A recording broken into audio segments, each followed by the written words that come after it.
Orang Kudus. Sobat Katolikana, saatnya kita simak kisah orang kudus yang dipersembahkan oleh Radio Katolikana. Penulis naskah Arif Setiawan.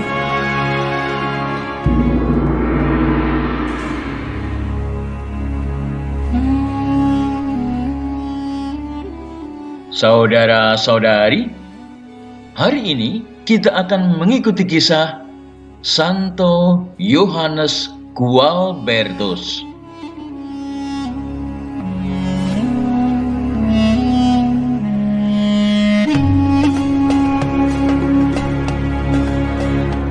Yohanes Gualbertus lahir di Florence, Italia pada tahun 999, berasal dari keluarga bangsawan Wisdomini. Namun demikian, masa kecilnya dilewatkan dengan cara hidup yang sederhana dan biasa-biasa saja, tidak seperti putra bangsawan lainnya. Ketika menginjak usia dewasa, Tuhan mulai menunjukkan kehendaknya atas diri Yohanes. Pada suatu hari, Huk, adiknya, dibunuh oleh temannya sendiri dalam suatu peristiwa pertengkaran. Peristiwa naas ini sungguh menyedihkan hati Yohanes sebagai seorang kakak. Yohanes memberontak dan bertekad membalas dengan cara yang sama.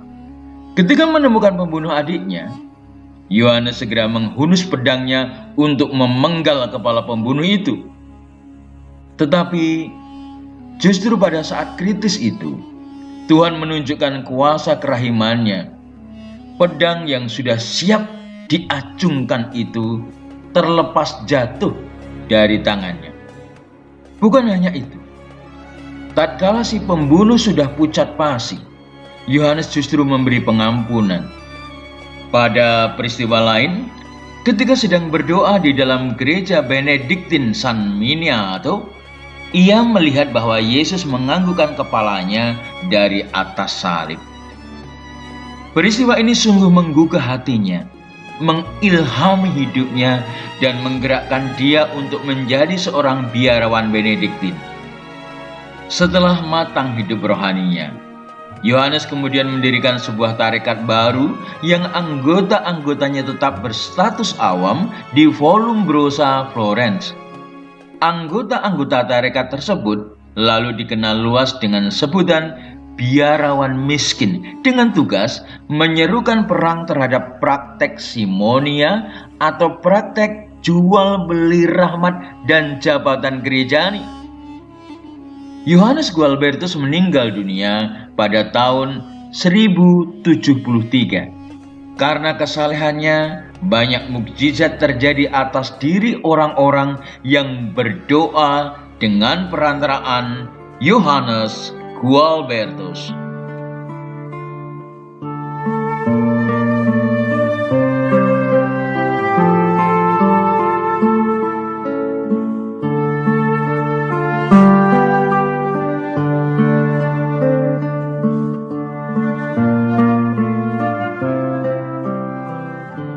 Saudara-saudari, nubuat Zakaria mengenai raja yang akan datang menunjuk kepada kriteria-kriteria Mesias Yesus Kristus yang adil.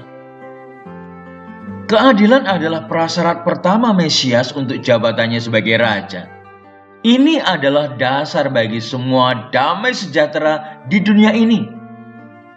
Raja adil ini membawa penebusan yang adil bagi orang-orang miliknya. Apa gunanya kedamaian politik bagi hati yang tidak selaras dengan Allah yang hidup? Selain itu, Mesias datang dengan kerendahan hati yang sangat, yang sebagian diwujudkan dalam caranya melakukan perjalanan dengan naik keledai. Keledai adalah binatang lambang damai. Hal ini digenapi sesuai dengan yang tersurat, yaitu melalui kedatangan Tuhan Yesus Kristus yang pertama kali. Dalam kedatangan Mesias yang kedua, Yesus akan melenyapkan kereta-kereta sebagai lambang alat perang, alat perselisihan yang menyebabkan kematian dan kekacauan dunia. hal yang tidak pernah bisa diselesaikan oleh berbagai macam konferensi dan perjanjian perlucutan senjata akan diselesaikan dengan firman yang penuh kuasa kepada bangsa-bangsa sampai ke ujung-ujung bumi. Kerajaan damai sejahteranya akan meliputi seluruh dunia.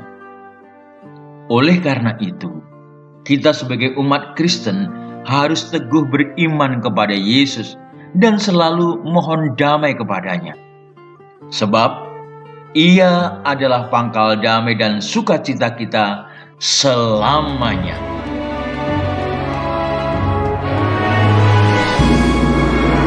Demikian kisah orang kudus hari ini. Kisah orang kudus dapat Anda simak di Radio Katolikana setiap hari pukul 12 waktu Indonesia Barat dan pukul 19 waktu Indonesia Barat. Sampai jumpa di kisah orang kudus selanjutnya.